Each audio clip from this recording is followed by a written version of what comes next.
The Bible has captivated readers for centuries with its stories, teachings, and prophecies. One question continues to intrigue scholars and believers alike. Does the Bible mention Russia? This question has sparked countless debates and interpretations. Some point to specific passages, particularly in the book of Ezekiel, as potential references to the nation we know today as Russia. Others remain skeptical, citing the complexities of biblical interpretation and the vast historical timeline.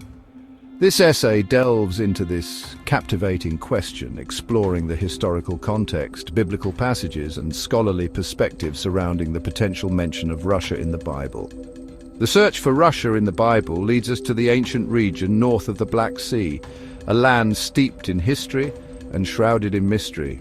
This region, once home to nomadic tribes and powerful empires, played a pivotal role in shaping the geopolitical landscape of its time. To unravel the potential connection between this ancient land and modern-day Russia, we must embark on a journey through time, exploring the lives and legacies of the people who inhabited this region long ago. Our exploration will center on the book of Ezekiel, specifically chapters 38 and 39. These chapters contain a vivid prophecy about a future invasion of Israel led by a mysterious figure named Gog. The text identifies Gog as being of the land of Magog, the prince of Rosh, Meshech, and Tubal. These ancient names hold the key to understanding the potential link between Ezekiel's prophecy and modern-day Russia.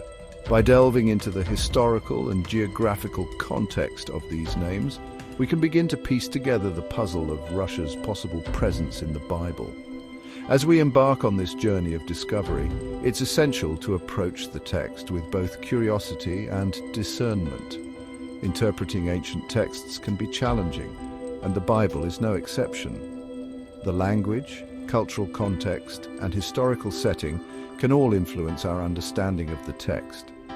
By carefully considering these factors and engaging with different perspectives, we can navigate the complexities of this ancient enigma and gain a deeper appreciation for the enduring power of the Bible.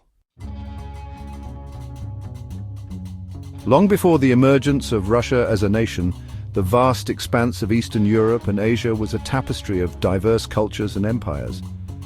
To understand the potential connection between this region and the biblical narrative, we must journey back in time, exploring the history of the people who inhabited these lands. The ancient history of Russia is a complex and fascinating tale, marked by the rise and fall of empires, the migration of peoples, and the interplay of cultures. Our journey begins with the Finno-Ugric people, believed to be among the earliest inhabitants of the region. Their cultural influence, evident in language and folklore, provides a glimpse into the ancient roots of the region. Around the 7th century BCE, the Scythians, a nomadic warrior people known for their equestrian skills and military prowess, emerged as a dominant force in the region. The Scythians established a powerful empire north of the Black Sea, leaving an indelible mark on the history of the region. Another group that played a significant role in shaping the ancient history of the region were the Cimmerians, who preceded the Scythians. Though less is known about the Cimmerians, their presence is attested to in historical records, and their influence on the region's cultural development is undeniable. Following the Scythians were the Sarmatians, another nomadic group who conquered the Scythian Empire around the 3rd century BCE. The Sarmatians continued the tradition of equestrian warfare and left their mark on the region's cultural landscape. As centuries passed, the region witnessed the arrival of new peoples and cultures. The Goths, a Germanic people, migrated into the area around the 2nd century AD, adding another layer to the region's diverse cultural heritage. The Huns, a nomadic group from Central Asia, swept through the region in the 4th century AD, leaving a trail of destruction and upheaval in their wake. The Avars, another nomadic group, established a powerful empire in the 6th century AD, further shaping the political landscape of the region. The book of Ezekiel, a collection of visions and prophecies attributed to the prophet Ezekiel, who lived in the 6th century BCE, contains a passage that has captivated the imaginations of Bible scholars and prophecy enthusiasts for centuries.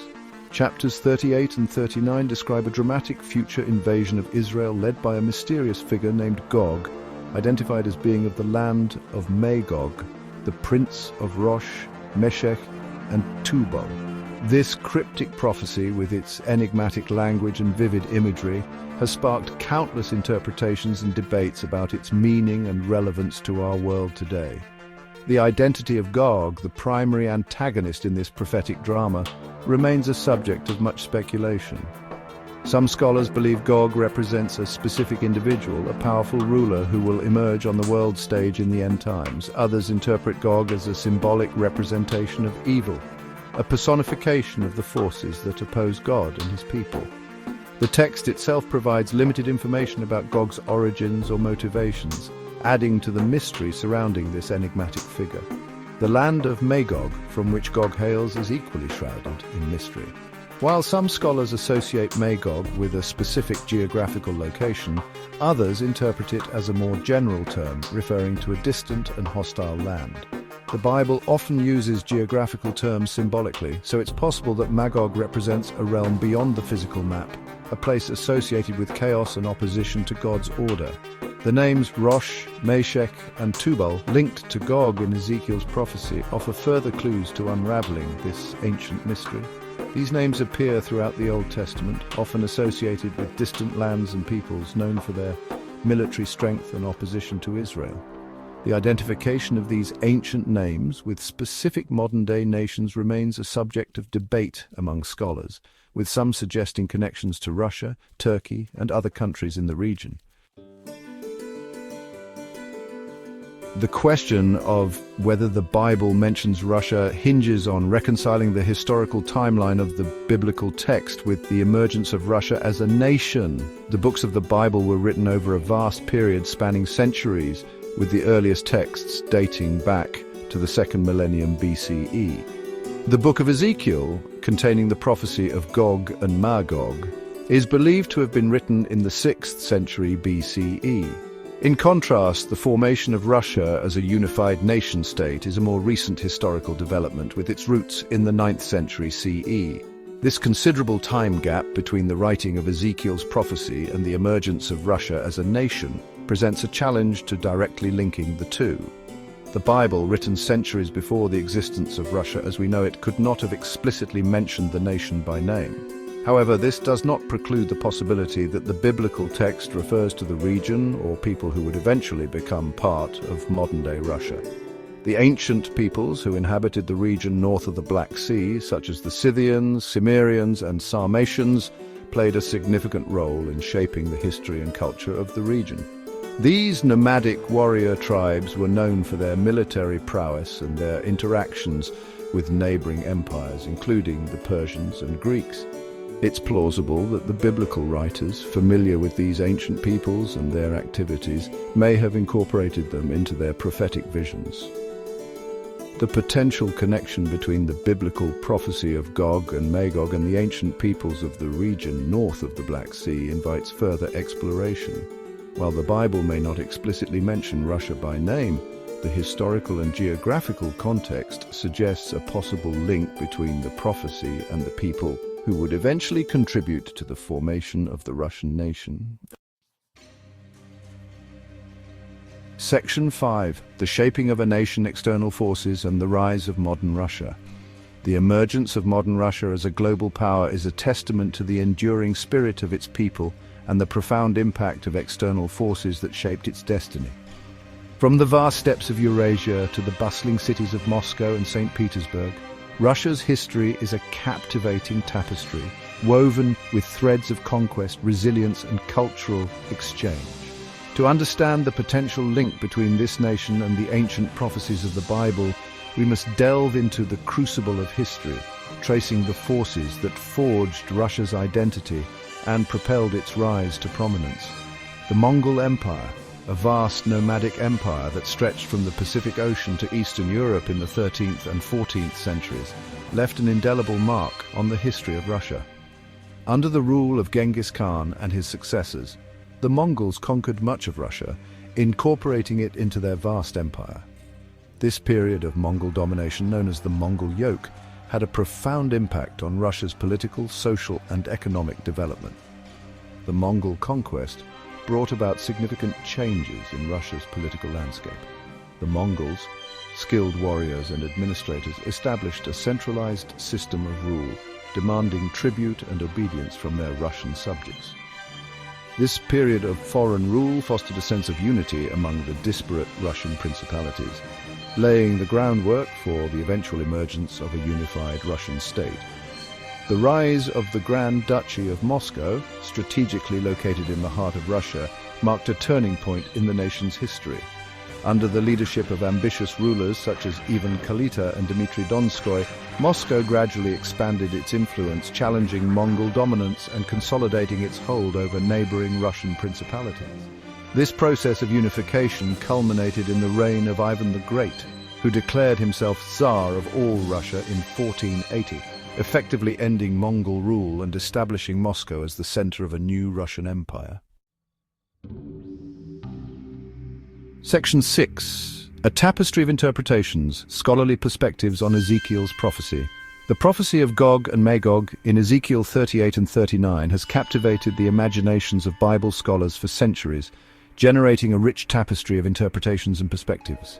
The enigmatic language of the prophecy, coupled with its vivid imagery and apocalyptic themes, has fueled ongoing debates about its meaning, relevance, and potential fulfillment in our world today. This section explores the diverse range of scholarly interpretations, highlighting the key arguments and evidence presented by different schools of thought. One prominent school of thought interprets the prophecy of Gog and Magog as a literal prediction of a future invasion of Israel involving a coalition of nations, often identified as Russia, Iran, and their allies. Proponents of this view point to the geographical references in the text, such as Magog, Meshech, and Tubal, as evidence supporting their interpretation. They argue that these ancient names correspond to modern-day Russia and its neighboring countries. Another school of thought interprets the prophecy more symbolically, viewing Gog and Magog as representing the forces of evil and chaos that will oppose God and his people in the end times. This interpretation emphasizes the spiritual significance of the prophecy, seeing it as a warning about the ongoing battle between good and evil. Proponents of this view argue that the prophecy's message transcends specific historical events, offering timeless truths about the nature of sin, redemption, and God's ultimate victory over evil. Some scholars propose a hybrid approach, acknowledging both the literal and symbolic aspects of the prophecy. They argue that while the prophecy may have had a literal fulfillment in the ancient world, it also carries a timeless message applicable to every generation. This perspective recognizes the historical context of the prophecy, while affirming its ongoing relevance for understanding the spiritual realities of our world. Section 7. The significance of ambiguity, navigating the mysteries of ancient texts. The Bible, a collection of sacred texts revered by billions worldwide, is a tapestry woven with history, poetry, law, and prophecy. Its ancient wisdom continues to inspire, challenge, and guide humanity, offering insights into the human condition, the nature of God, and the meaning of life. Yet the Bible is not without its mysteries. Its ancient language, cultural context, and multifaceted layers of meaning can often leave readers grappling with ambiguity, seeking to unravel the threads of truth woven throughout its pages. The presence of ambiguity in the Bible is not a flaw, but rather an inherent characteristic of ancient texts. The biblical writers, inspired by the Holy Spirit, communicated their message within the framework of their own cultural understanding and linguistic conventions. Their words, while divinely inspired, were also shaped by the historical context, literary styles, and cultural norms of their time. The challenge for modern readers lies in bridging the gap between our own cultural context and that of the biblical writers. We must approach the text with humility, recognizing that our understanding is always evolving and that we may not always grasp the full depth of meaning intended by the original authors. Rather than fearing ambiguity, we should embrace it as an opportunity for growth, deeper reflection, and ongoing dialogue. The Bible's richness lies not in providing easy answers, but in inviting us to engage with its mysteries, to wrestle with its complexities, and to allow its timeless truths to shape our lives. Section 8. The enduring question. Does the Bible mention Russia? After exploring the historical context, biblical passages, and scholarly perspectives surrounding the potential mention of Russia in the Bible, the question remains: Does the Bible mention Russia? The answer, as with many complex questions of faith and interpretation, is not a simple yes or no. The Bible, written centuries before the emergence of Russia as a nation-state, does not explicitly mention Russia by name. However, the absence of a direct mention does not negate the possibility of a connection between the biblical narrative and the region or people who would eventually become part of modern-day Russia. The passages in Ezekiel 38 and 39 describing a future invasion led by Gog from the land of Magog have sparked considerable debate about their potential relevance to Russia. The interpretation of these passages hinges on several factors, including the identification of ancient geographical names, the understanding of biblical prophecy, and the recognition of the historical timeline.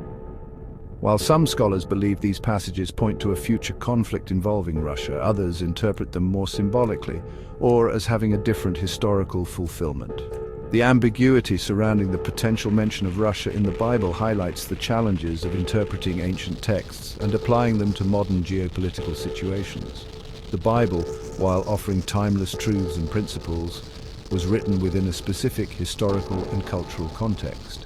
Applying its message to contemporary events requires careful consideration, discernment, and a recognition of the limitations of our understanding. Section 9. A call to understanding, engaging with biblical prophecy in a complex world. The enduring fascination with biblical prophecy, particularly its potential connection to current events, reflects a deep-seated human desire to make sense of a complex and often unpredictable world.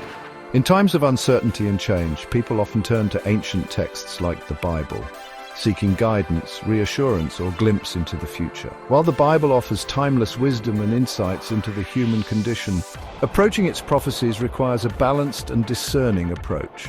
The Bible's prophecies, often veiled in symbolic language and imagery, are not meant to be deciphered like a cryptic code or used to predict specific dates and events. Rather, they serve as a reminder of God's sovereignty over history, His ultimate triumph over evil, and His unwavering faithfulness to His people. Engaging with biblical prophecy requires humility, recognizing that our understanding is always limited and that God's ways are often higher than our own. It's essential to approach these texts with a spirit of learning, seeking to understand the historical context, literary style, and intended message of the original authors. Rather than focusing on sensationalized interpretations or attempting to predict the future, we should strive to discern the underlying principles and timeless truths conveyed through these prophecies. The Bible's message of hope, redemption, and God's ultimate victory over evil transcends specific historical events, offering guidance and encouragement for every generation. As always, your comments are welcome and appreciated, and if you found this video interesting, then please like and subscribe for more Bible-based content.